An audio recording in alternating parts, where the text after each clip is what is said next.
ठीक है, पहले ना थोड़ा सा मेरे को बता देना, जो तुमने पढ़ा हुआ थोड़ा थोड़ा बता देना, उसके बाद फिर आगे चलते हैं। कोई बात है, कल वाले बताना।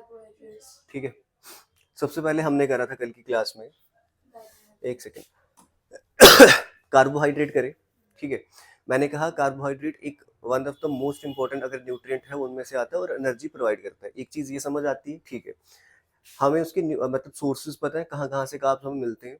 फिर मैंने उसके बाद बताया कि ऑन स्ट्रक्चरली देखा जाए जब ये टूटते हैं ना तो तीन बेसिस पे, पॉलीसेचराइड, डाइसेचराइड, मोनोसेचराइड, और सबसे सिंपलेस्ट फॉर्म कौन सी है, मोनोसेचराइड। ठीक है, हमें इतना पता है कार्बोहाइड्रेट जब टूटेगा तो बिल्कुल एक सिंपल सिंपल फॉर्म में टूटेगा, बिल्कुल सिंपलर फॉर्म में, और वो कौन सी रहती है, मोनोसेचराइड। ठीक है, फिर हम शुगर्स पे आए थे। अच्छा, ये बेसिक था, पॉली में ज्यादा थे, सॉरी डाइसेचराइड में 2 नंबर ऑफ मोनोसेचराइड जुड़े हुए थे। अच्छा, उसके बाद तुमने फिर शुगर्स पे जब तुम आए थे तो शुगर तुमने पढ़ी थी दो टाइप की, एक तो सिंपल और टेबल। सिंपल में कौन सी टाइप थी, मोनोसेचराइड, और तुम टेबल शुगर को क्या बोलो, डाइसेचराइड, क्योंकि सिंपलर फॉर्म में टूटा होगा वही है। बस सिंपल था, ये तुमने कल की क्लास में पढ़ा था। ठीक है, प्रोटीन्स भी तुमने शायद कर लिए थे, और आज की क्लास में तुम शायद करने वाले थे वाइटामिन्स। ठीक है, वाइटामिन्स मैंने तुम्हें बताए थे कि ये कोई एनर्जी प्रोवाइड नहीं करते, वही बता रहा हूँ कि वाइटामिन जो है तुम्हें एनर्जी प्रोवाइड नहीं करते। सिंपल सिंपल इतना याद रखना, वाइटामिन जो रहते हैं तुम्हारे दो टाइप के, एक तो वाटर सॉल्युबल, एक रहते हैं तुम्हारे फैट सॉल्युबल। वाटर सॉल्युबल तुम्हें दो बताए थे, वाइटामिन बी और वाइटामिन सी, और फैट सॉल्युबल बताए थे वाइटामिन के, वाइटामिन ई, वाइटामिन डी और वाइटामिन ए, ये याद रखना। अच्छा, उसके बाद तुमने ये भी कर लिया था कि वाटर सॉल्युबल कौन कौन से हैं ये, और ये हमें क्या शो नहीं करते, हाइपरविटामिनोसिस, मतलब डिजीज जो होती है एक्सेसिव अमाउंट ऑफ विटामिन लेने से वो डिजीज नहीं होती इन दो को लेने से, क्योंकि ये वाटर सॉल्युबल है, यूरिन के थ्रू बाहर निकल जाएंगे। और फैट सॉल्युबल की बात करूं तो विटामिन के, ई, डी, ए, ये सारे सारे विटामिन फैट सॉल्युबल है, और फैट्स में ही क्या होते हैं, डाइजेस्ट होते हैं। बाकी तुमने विटामिन डी, मैंने कहा था कि सन, तुम बोलते ना कि सन की लाइट में जाते हो तो सन से हमें विटामिन डी मिलती है, ऐसा नहीं है। विटामिन डी तुम्हारी बॉडी में पहले से है, स्किन के अंदर पहले से है। ठीक है, बट होता क्या है, सिर्फ और सिर्फ वो जब सनलाइट में तुम जाते हो तो क्या हो जाती है, एक्टिव हो जाती है। ठीक है, उसके बाद यहाँ पे आ जाओ, अब करने वाले विटामिन और विटामिन के केमिकल नेम। तो ये बस बेसिक बेसिक जो जो पढ़ाऊंगा ना, बेसिक बेसिक याद रखना और कुछ मत करना। विटामिन ए का केमिकल नेम क्या है, रेटिनॉल। विटामिन बी, देखो विटामिन बी से लेके बी बी जो विटामिन बी रहेगा, बी 1 से लेके बी 12 तक रहते हैं, बट उसमें भी कुछ इंपॉर्टेंट है, उन्हीं के नाम याद रखने हैं। विटामिन बी 1 का क्या नाम है, थायामीन। विटामिन बी 2 का राइबोफ्लेविन। विटामिन बी 3 का नियासिन या nicotinic acid. Vitamin B 5 pantothenic acid. Vitamin B 6 pyridoxine. Vitamin B 7 biotin. Vitamin B 9 folic acid. Vitamin B 12 साया स्कोबलामाइन, सियानोस्कोबलामीन। और विटामिन सी, ये इंपॉर्टेंट है, विटामिन सी का याद रखना, एस्कॉर्बिक एसिड एक। विटामिन डी का याद रखना, कैल्सिफेरॉल। विटामिन ई का टोकोफेरॉल, और विटामिन के का फाइलोक्विन।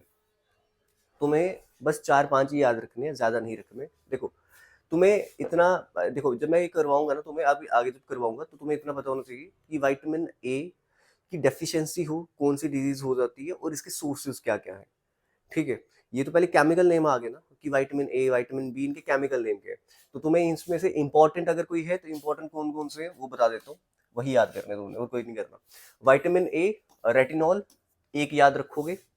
विटामिन सी एस्कॉर्बिक एसिड दूसरा याद रखोगे। Vitamin D, vitamin D calcium, कुछ कैल्शियम कैल्शियम समझ आ रहा है, vitamin D calciferol. Vitamin E tocopherol, और विटामिन के फाइलोक्विन। बस इतना याद रखना है। और अगर और कुछ याद रखना है तो विटामिन बी 7 का रख लेना, बायोटिन। और एक रख लेना तुम विटामिन बी 2 का राइबोफ्लेविन। बस यही इंपॉर्टेंट है, 4-5 ये तुम याद रख लेना। ठीक है, पीडीएफ दे दूंगा, उसकी टेंशन मत करो। अब ये इंपॉर्टेंट है, इस पे एग्जाम में बहुत सारे क्वेश्चन आते हैं। ठीक है, और बार बार एग्जामिनर इसमें से क्वेश्चन पूछता भी है। तुम्हें उसने सिंपल सिंपल क्या बोले कि विटामिन सारे तुम्हारे सामने रख दिए, अब इन विटामिन को अगर हम कंज्यूम ना करें, अगर इनकी बॉडी में हो जाए डेफिशिएंसी, हमारी बॉडी में क्या हो जाए, इनकी डेफिशिएंसी हो जाए, तो हमें कौन कौन सी डिजीज जो है वो हो सकती है, ये इंपॉर्टेंट है। विटामिन ए की बात करूं, तो अगर हम इसकी डेफिशिएंसी में जाते हैं, विटामिन ए कम खाते हैं या विटामिन ए की कमी हमारे फूड्स में हो जाती है, तो हमें क्या होगी, नाइट ब्लाइंडनेस। और विटामिन ए के बेटर सोर्सेज क्या है, क्या बोला उसने, मिल्क, बटर या ग्रीन वेजिटेबल्स विटामिन ए के बेस्ट सोर्सेज है। विटामिन सी की अगर कमी हो जाए, सॉरी विटामिन बी की भी कमी हो जाए तो, अच्छा बेरी बेरी नीचे लिखा हुआ है, विटामिन सी की कमी हो जाए तो क्या हो जाता है, स्कर्वी। स्कर्वी में होता क्या, देखो इसमें होगा क्या, मसल्स तुम्हारे मसल्स क्या हो जाते हैं, वीक हो जाते हैं, लूज हो जाते हैं, किसमें, स्कर्वी में। विटामिन डी हो जाए तो क्या हो जाता है, रिकेट्स या ऑस्टोमलेशिया, इसको तुम बोलो।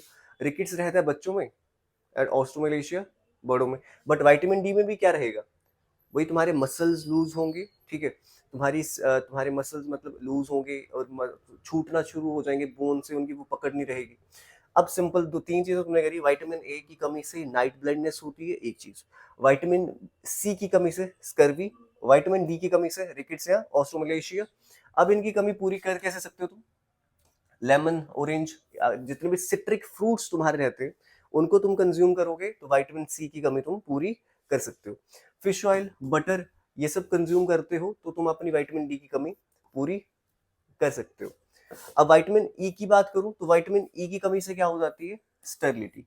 देखो विटामिन ई एक one of the most important vitamin है जो नरिशमेंट के लिए बड़ा इंपॉर्टेंट है। अगर पूरी तुम्हारी बॉडी को नरिश कोई कर रहा है ना, तो विटामिन ई। अगर विटामिन ई की कमी हो जाए तो क्या डिजीज तुम्हें उससे देखने को मिल सकती है, स्टेरिलिटी।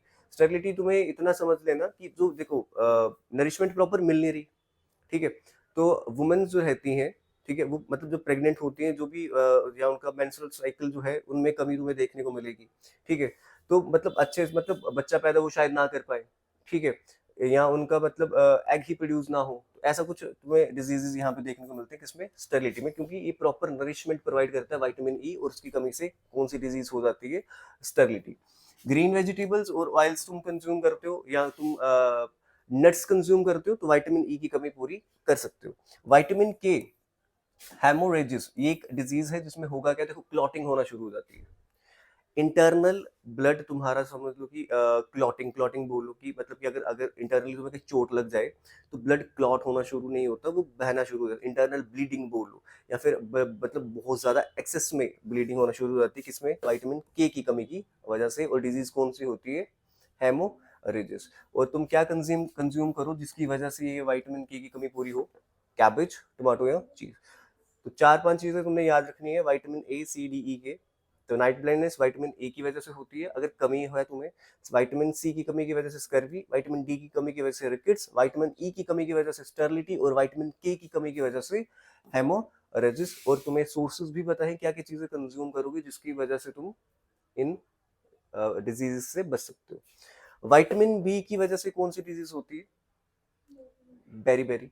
देखो ये सारी की सारी तुम्हें इतना याद रखना, देखो इन्फ्लेमेशन, ये स्किन की डिजीजेस होंगी, किसकी, विटामिन बी की कमी हो जाएगी तो जितनी भी डिजीजेस होंगी वो सारी की सारी रिलेटेड होंगी स्किन से। शायद इन्फ्लेमेशन हो जाए, शायद तुम्हारे स्किन पे रैशेस वगैरह ज्यादा हो जाए, तो इन्फ्लेमेशन होना, ये सब चीजें होना, ये सारी की सारी किसकी वजह से होती है, विटामिन बी की वजह से।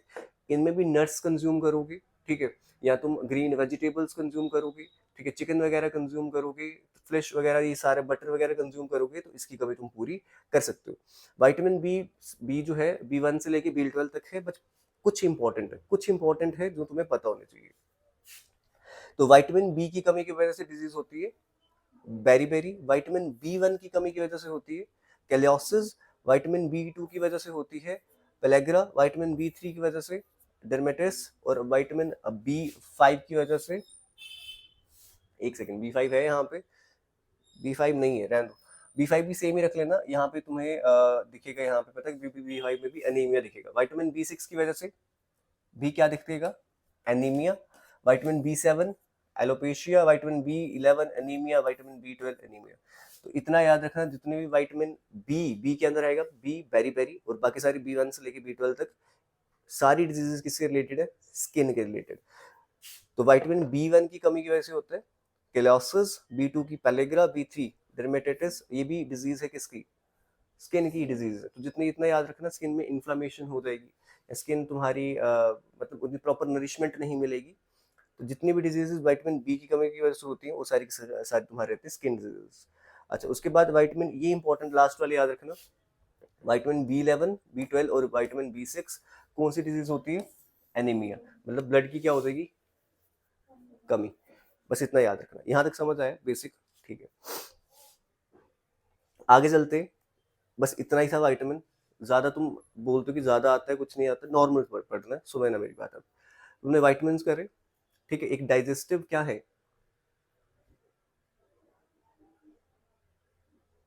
तुम पढ़ के रहे हो, न्यूट्रिएंट्स, डाइजेस्टिव न्यूट्रिएंट्स है जो हमें हेल्प करते हैं प्रॉपर डाइजेशन में, ऑर्गन्स को हेल्दी रखने में, ठीक है, ये हेल्प कर रहे हैं। या प्रॉपर फंक्शनिंग ऑफ बॉडी, उसमें हमें हेल्प कर रहे हैं कौन, विटामिन।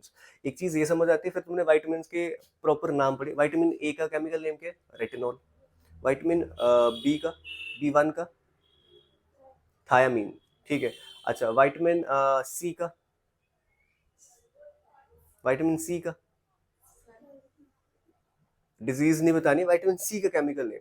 विटामिन डी का था कैल्सिफेरॉल, विटामिन सी का एस्कॉर्बिक एसिड, विटामिन डी का कैल्सिफेरॉल, विटामिन ई का टोकोफेरॉल, विटामिन के का फिलोक्विनिन।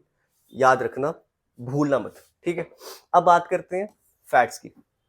अभी तक तुमने कार्बोहाइड्रेट करे, अभी तक तुमने उसके बाद प्रोटीन्स करे, और प्रोटीन्स के बाद तुमने विटामिन करे। विटामिन की डेफिशिएंसी से कौन कौन सी डिजीज तुम्हें हो सकती है, तुमने वो करा, ठीक है। विटामिन B12 की कमी से कौन सी डिजीज हो सकती है, एनीमिया, ठीक है। विटामिन सी की कमी की वजह से स्कर्वी, विटामिन डी की वजह से रिकेट्स या ऑस्टोमलेशिया जो बड़ों में रहते हैं, विटामिन ए की कमी की वजह से नाइट ब्लाइंडनेस। और रिसोर्सेज तुम्हें पता है, सोर्सेज तुम्हें पता है कि किस किस, स्पेशली अगर विटामिन सी की बात करूं तो जितने भी सिट्रस फ्रूट्स रहेंगे या सिट्रस चीजें रहेंगी उनको खाओगे, विटामिन सी की कमी तुम्हारी बॉडी में पूरी हो जाएगी। अब यहाँ पे देखो, अब मैं अगर बात करूं किसकी, फैट्स की बात करूं, ध्यान से समझते जाना। पहले पढ़ा कार्बोहाइड्रेट, एनर्जी प्रोवाइड करता है, ठीक है। फिर करा प्रोटीन, प्रोटीन ग्रोथ में हेल्प करता है। बट अगर कार्ब्स तुम इतने प्रॉपर वे में कंज्यूम नहीं भी कर पा रहे तो प्रोटीन कहीं ना कहीं हेल्प करता है और वो एनर्जी प्रोवाइड कर देता है। 1 ग्राम अगर मैं कार्ब की बात करूं तो 1 ग्राम कार्ब में 4 कैलोरी रहती है, ठीक है। 1 ग्राम प्रोटीन में भी 4 कैलोरी रहती है, बट 1 ग्राम फैट में 9 कैलोरी रहती है। तो मतलब अगर देखा जाए ये डबल है सबके, ठीक है। ये डबल है कार्बोहाइड्रेट्स के, ये डबल है प्रोटीन्स के। बट मेरे को एक चीज बताओ, अगर इससे इतनी एनर्जी मिल रही है तो ये बेटर सोर्स क्यों नहीं है फ्यूल का फिर, क्यों, ये जल्दी टूटता नहीं है, ठीक है। ये जल्दी टूटता नहीं है, वो जल्दी टूट जाएगा, बिल्कुल सिंपलर फॉर्म्स में टूट जाता है, ग्लूकोज में टूट जाता है, मोनोसेचराइड्स में टूट जाएगा, और बॉडी को एनर्जी प्रोवाइड करता है कार्बोहाइड्रेट, बिल्कुल सिंपलर फॉर्म में टूट के। बट वहीं पे अगर मैं प्रोटीन की बात करूं तो प्रोटीन किस में टूटता है, अमीनो एसिड्स में, और क्या करेगा, बॉडी को रिकवर करेगा। ये किस में टूटता है, ये टूटता है फैटी एसिड्स में। ये किस में टूटता है, फैटी एसिड्स में टूटता है, कौन, फैट्स। इतना याद रखना।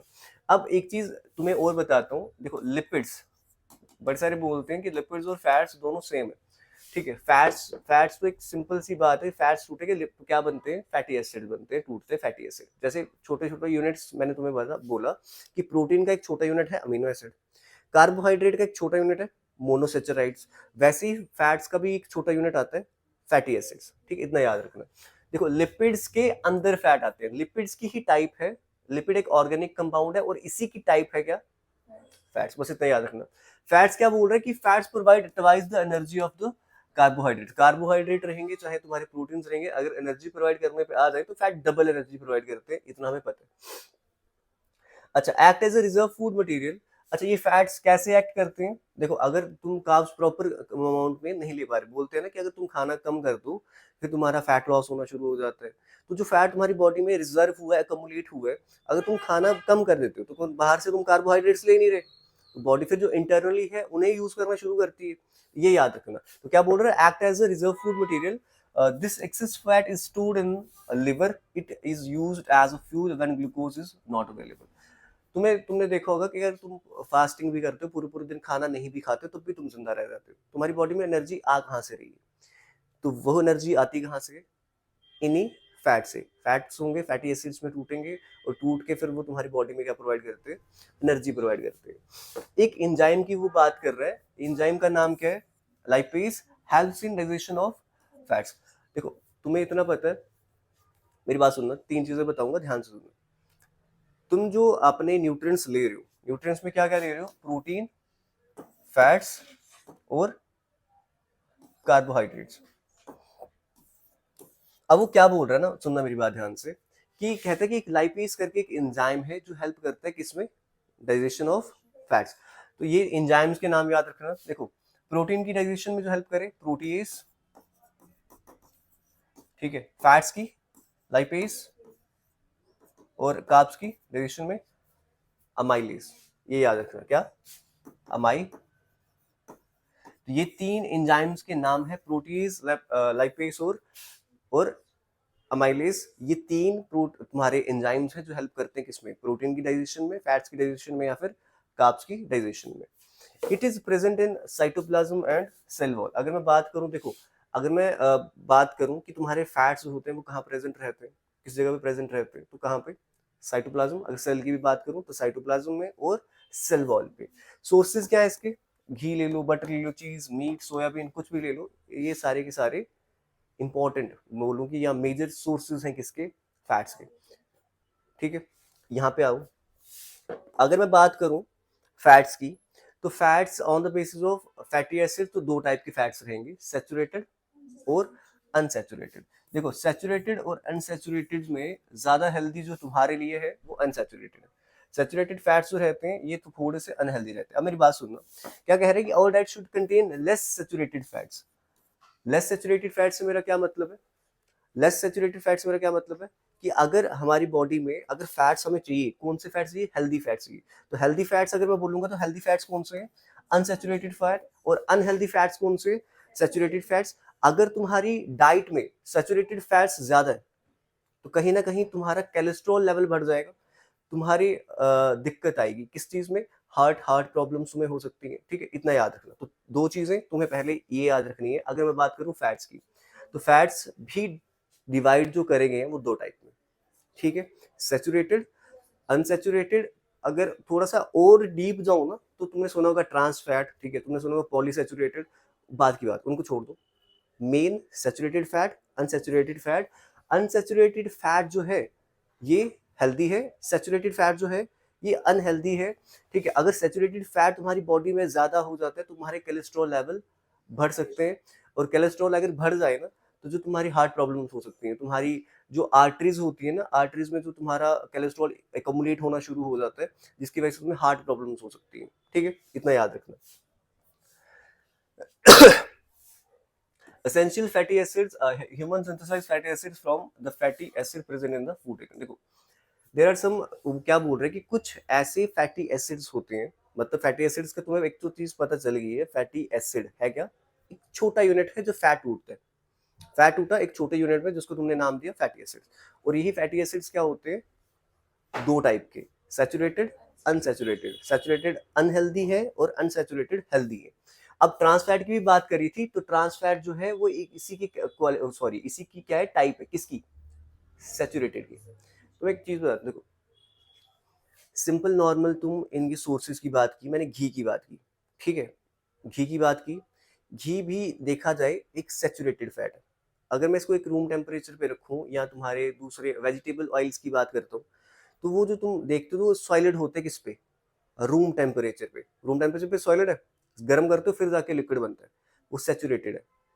तो अगर तुम सैचुरेटेड फैट से खाना बनाते हो ना, ऑयल, सैचुरेटेड ऑयल्स या फैट से खाना बनाते हो, तो वो ज्यादा अनहेल्दी है एज कम्पेयर टू बाकी। तुमने कभी देखा सर्दियों में तुमने घी से कभी खाना बनाया, घी से तुम बनाते ही नहीं, ऑयल यूज करते हो ना, क्योंकि वो हेल्दी है, वो अनसैचुरेटेड फैट्स है। ठीक है, घी से कभी खाना नहीं बनाते, वो सैचुरेटेड फैट्स है, इतना याद रखना। सैचुरेटेड फैट्स अनहेल्दी है, वो क्या होंगे, रूम टेम्परेचर पे सॉलिड हो जाएंगे। और सॉलिड हो जाएंगे, देखो उनको दोबारा से गर्म करोगे फिर वो ट्रांस फैट बनाएंगे, जो तुम्हारी बॉडी के लिए बहुत ज्यादा अनहेल्दी है, बहुत ज्यादा अनहेल्दी है, इतना याद रखना। कहता है कि ह्यूमंस ना कुछ फैटी एसिड जो है वो सिंथेसाइज करते हैं, कैसे, जो फैटी एसिड हम कंज्यूम करते हैं थ्रू द फूड। बस इतना बेसिक याद रखना।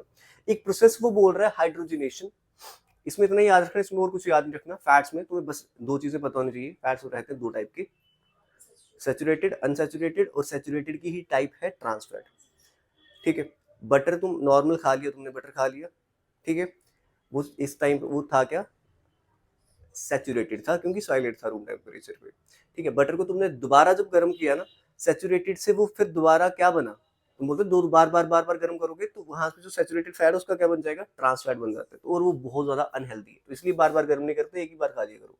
It is process by which unsaturated fats unsaturated fatty acids are converted into saturated fatty acids। मैं तुम्हें एक बेसिक डिफरेंस बताया, सैचुरेटेड जो फैट्स रहते हैं वो सॉलिड रहते हैं रूम टेम्परेचर पे, और अनसैचुरेटेड फैट जो हेल्दी फैट्स हैं वो लिक्विड फॉर्म में रहते हैं रूम टेम्परेचर पे, ठीक है। अब वो बोल रहे हैं कि ऐसी प्रोसेस जिसमें तुम ये जो अनसैचुरेटेड फैटी एसिड्स होते हैं जो कि हेल्दी रहते हैं, तुम इनको क्या करते हो, इसमें हाइड्रोजन ऐड करते हो, इसकी हाइड्रोजनेशन करते हो, हाइड्रोजन ऐड करते हो, और इसको क्या बना देते हो, सैचुरेटेड फैटी एसिड, जिसकी वजह से ये क्या हो जाते हैं, अनहेल्दी हो जाते हैं। और इतना समझ लेना कि ये अब रूम टेम्परेचर पे कैसे होंगे, सॉलिड होंगे। एक ये इंपॉर्टेंट है, वेल्स के रिगार्डिंग ये क्वेश्चन एग्जाम में आया था, वो भी सुनना। Fat of the skin forms a thick layer called blubber. एक वेल्स के अंदर एक एक थिक सी जो लेयर बनती है, वेल जो रहती है उनके अंदर, उसकी बॉडी के अंदर एक थिक लेयर बनती है जिसको तुम क्या बोलते हो, ब्लबर, और वो किससे बनी होती है, फैट से, which is not only is a food but also maintains body temperature. वो ब्लबर जो एक लेयर है वो किस में हेल्प करती है, उस वेल के बॉडी टेम्परेचर को मेंटेन करने में, एक चीज, और दूसरी जो फूड जो है उसको रिजर्व करने में, स्टोर करने में। जैसे तुम्हारी बॉडी जो है क्या करती है, फैट्स को क्या करती है, स्टोर करती है, ठीक है। फैट्स को स्टोर कहाँ करती है, अभी कह रहा तुमने, लिवर में, ठीक, इतना याद रखना। अब एक चीज और सुनना मेरी बात, मैंने कहा एक रहते तुम्हारे सैचुरेटेड, अनसैचुरेटेड। तुम सैचुरेटेड फैटी एसिड्स खाते हो ना, तो लिवर को थोड़ी दिक्कत आती है उनको डिजेस्ट करने में, या उनको उनकी मतलब कि उनको स्टोर करने में, बट अनसैचुरेटेड हेल्दी है, इसलिए हमको कोई दिक्कत वहां पे नहीं आती, इतना याद रखना। अच्छा, उसके बाद कोलेस्ट्रॉल की बात करते हैं। कोलेस्ट्रॉल तुम्हें मैंने बताया कि अगर तुम ज्यादा कंज्यूम कर रहे हो कौन से फैट्स, अगर ज्यादा कंज्यूम कर रहे हो सैचुरेटेड फैट्स, तो कोलेस्ट्रॉल लेवल्स तुम्हारे बढ़ सकते हैं, इतना याद रखना। अच्छा, waxy fat like substance that is found in all cells of the body. ऐसा सब्सटेंस, ऐसा वैक्सी सब्सटेंस जो हर जगह पाया जाता हो बॉडी में, सेल्स में पाया जाता हो, उसको क्या बोलते हैं, कोलेस्ट्रॉल। और कोलेस्ट्रॉल अगर एकमुलेट होना शुरू हो जाए तो तुम्हें किस में प्रॉब्लम आ सकती है, हार्ट प्रॉब्लम आ सकती है, इतना याद रखना, ठीक है। अब मैं कोलेस्ट्रॉल की बात करूं तो cholesterol travels through our blood stream in small packages called lipoproteins। ये इंपॉर्टेंट है। अगर तुम्हारी ब्लड स्ट्रीम में कोलेस्ट्रॉल अगर मूव करता है तो वो किन फॉर्म्स में करता है, लाइपोप्रोटीन्स। लाइपोप्रोटीन जो है ये इंपॉर्टेंट टर्म है, इसको याद रखना। देखो लाइपोप्रोटीन्स भी दो टाइप के रहेंगे, लो डेंसिटी लाइपोप्रोटीन और हाई डेंसिटी लाइपोप्रोटीन। अब इसमें ना एक चीज ये याद रखना कि अगर तुम्हारा कोलेस्ट्रॉल कोई बढ़ा रहा है, वो बढ़ा रहा है कौन, सैचुरेटेड फैटी एसिड्स, ठीक है। और सैचुरेटेड फैटी एसिड्स की वजह से बढ़ रहा है तुम्हारा कोलेस्ट्रॉल, और कोलेस्ट्रॉल किस किस फॉर्म में तुम्हारी पूरे ब्लड स्ट्रीम में ट्रेवल करते हैं, लाइपोप्रोटीन्स की फॉर्म में। और लाइपोप्रोटीन्स भी रहते हैं तुम्हारे दो टाइप के, लो डेंसिटी और हाई डेंसिटी लाइपोप्रोटीन। यहां तक समझ आया। ये याद रखना कि वो बोल रहे हैं कि लो डेंसिटी लाइपोप्रोटीन जो होते हैं इनको क्या बोला जाता है, बैड कोलेस्ट्रॉल। और अगर लो डेंसिटी लाइपोप्रोटीन्स की लेवल क्या हो जाते हैं, बढ़ जाते हैं, तो इतना याद रखना कोलेस्ट्रॉल बिल्डअप होना हो जाएगा शुरू तुम्हारी आर्टरीज में। There is a difference between arteries और वेन्स। जो तुम्हारे हार्ट से लेके पूरी बॉडी में ब्लड फ्लो करवा दे, वेन्स, और आर्टरीज जो ब्लड को लंग्स से लेके हार्ट तक लेके आ जाए, आर्टरीज। दोनों में फर्क है दोनों veins he, but blood flow करवाने का काम दोनों का अलग अलग है। पूरी बॉडी में करवा रही है वेन्स, और लंग्स से हार्ट तक लेके आ रही है आर्टरीज। अब आर्टरीज में होगा क्या, देखो तुमने बोला होगा, सुना होगा बड़े सारे लोगों जिनको कोलेस्ट्रॉल की प्रॉब्लम होती है, ज्यादा सीढ़ियां नहीं चढ़ पा रहे, ठीक है, उनको हार्ट प्रॉब्लम्स है, क्योंकि जो ब्लड फ्लो करवाना है ना लंग से लेके हार्ट तक, आर्टरीज तक, आर्टरीज में हो क्या रहा है, कोलेस्ट्रॉल अकमुलेट होना शुरू हो जाएगा, तुम्हारी आर्टरीज बहुत ज्यादा थिक होना शुरू हो जाएगी, हार्ड होना शुरू हो जाएंगी, जिसकी वजह से तुम्हें प्रॉब्लम्स क्या होंगी, हार्ट प्रॉब्लम्स, या फिर थोड़ी सांस लेने की प्रॉब्लम होगी, ज्यादा तुम काम नहीं कर पाओगे, और ड्यू टू कोलेस्ट्रॉल के हाई लेवल की वजह से, और वो भी स्पेसिफिकली अगर मैं बात करूं लो डेंसिटी लाइपोप्रोटीन्स अगर ज्यादा है, और वो लो डेंसिटी लाइपोप्रोटीन ज्यादा होंगे कैसे, अगर तुम सैचुरेटेड फैट्स ज्यादा कंज्यूम कर रहे हो। अब मैं बात करूं हाई डेंसिटी लाइपोप्रोटीन्स की, तो इनको गुड कोलेस्ट्रॉल भी कहा जाता है, because it carries cholesterol from other parts of the body back to the liver, और ये लिवर तक बाकी मतलब पूरी बॉडी पार्ट से कोलेस्ट्रॉल को लिवर तक ले जाएंगे और वहां पे वो डाइजेस्ट होगा, या जो भी चीजें वहां पे होंगी सारी। देखो बाइल जूस की प्रोडक्शन में भी हेल्प करता है कोलेस्ट्रॉल, अगर बाइल जूस की प्रोडक्शन में भी हेल्प कर रहा है कोलेस्ट्रॉल। अच्छा, फैट्स को डाइजेस्ट करना है, कौन डाइजेस्ट करता है, लिवर हेल्प करता है डाइजेशन में। अच्छा, liver removes it's from the body, और इन्हीं सैचुरेटेड फैट्स की बात करूं और जो कोलेस्ट्रॉल बना रहे हैं, बट कोलेस्ट्रॉल भी दो टाइप का है, लो और हाई डेंसिटी। लो डेंसिटी कमुलेट होना शुरू हो जाएगा, जिसकी वजह से कोलेस्ट्रॉल लेवल बढ़ेगा, तुम्हारे हार्ट डिजीजेस रहेंगी, और जो हाई डेंसिटी तुम्हारा लाइपोप्रोटीन है वो वापस लिवर तक आ जाते हैं, और उसको वो रिमूव भी कर देता है लिवर हर एक बॉडी पार्ट से। उसके बाद मिनरल्स की भी बात कर ही लेते हैं, अगर तुम यहाँ तक आ ही गए हो तो मिनरल्स की बात करो, तो मिनरल्स में तुम्हें बस इतना याद रखना है, सिंपल कि मिनरल्स ना ही हमें एनर्जी प्रोवाइड करेंगे, मिनरल्स ना ही तुम्हें मतलब एज अ फैट की तरह काम करते हैं, ना प्रोटीन की तरह काम करते हैं। इनका सिंपल क्या काम है कि जितने भी नेसेसरी तुम्हारे वाटर मतलब sorry maintain the volume of the water necessary for the processes of the in the body, मतलब कि वाटर तुम्हारी बॉडी में वाटर लेवल को मेंटेन करके रखना, एक ही कंपोनेंट का न्यूट्रिएंट का काम है, और उसका नाम क्या है, मिनरल्स।